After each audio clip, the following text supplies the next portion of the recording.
So I'm going to give y'all a perspective shift right quick, because I was working on my mentorship program and this just came to my mind. Okay, so I want you to think about emotional abuse, right? We get caught up on physical abuse, and I'm not saying that's not wrong, but I'm not here to talk about that today. Okay, so emotional attack is subtle. The enemy uses this to be able to kill a person slowly.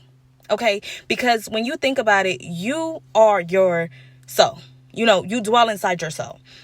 Right? Because the spirit, soul, body, but you dwell in the soul, the spirit, that's one with God. Okay. So when you sit here and you think about this, I want you to think about a scene of a person stabbing a person physically multiple times over and over and over again. But yet this person is not dying. They're just dying slowly.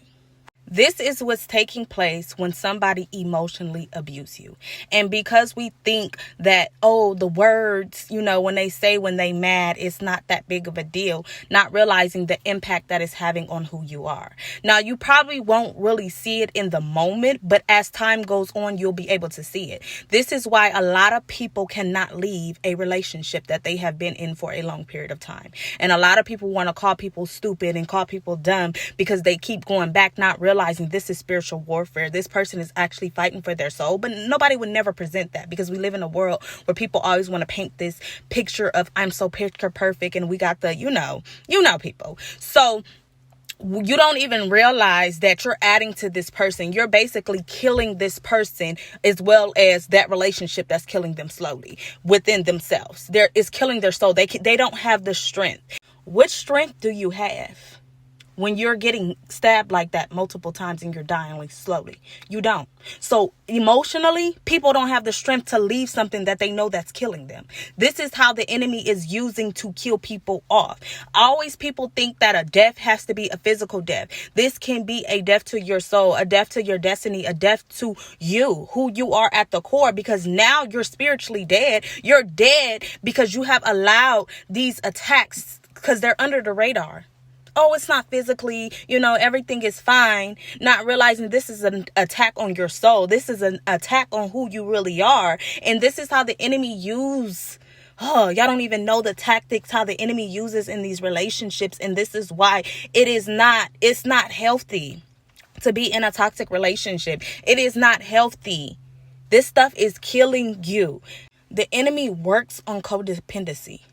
If you're codependent, okay, and y'all got to understand, when you look at things from a spiritual side, you don't have to say I'm codependent to be codependent. And I'm not talking about, it can be physical, but emotional. Emotionally, people are codependent. They cannot be by themselves because they have a void inside of them. They have holes in their soul. And instead of taking care of themselves, it's easier to look at other people, but it's harder to look at yourself. So if I can focus on you, and if I can focus on trying to fix you, and, I know you had a bad upbringing and I can help you. You can't help yourself, so how can you help them? But see, that's how codependency is designed. It's designed to get you to look at other people and focus on fixing other people so you have a sense of worth, because inside you don't feel like you have any worth because you're dying slowly from what you're in. But that don't want to be said.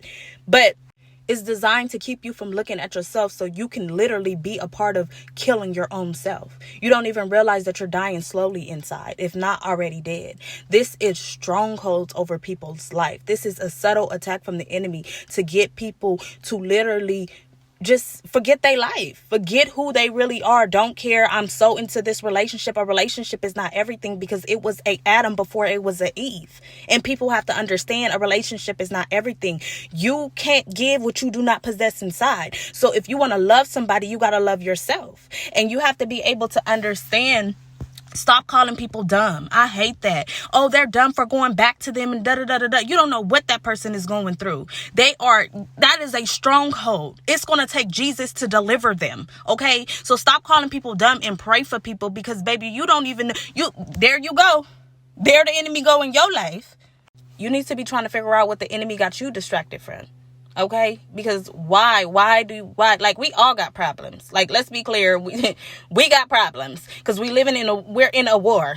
Okay, we're in a spiritual war that cannot be seen. But since people want to be so carnally minded, since it's not there, it's not happening.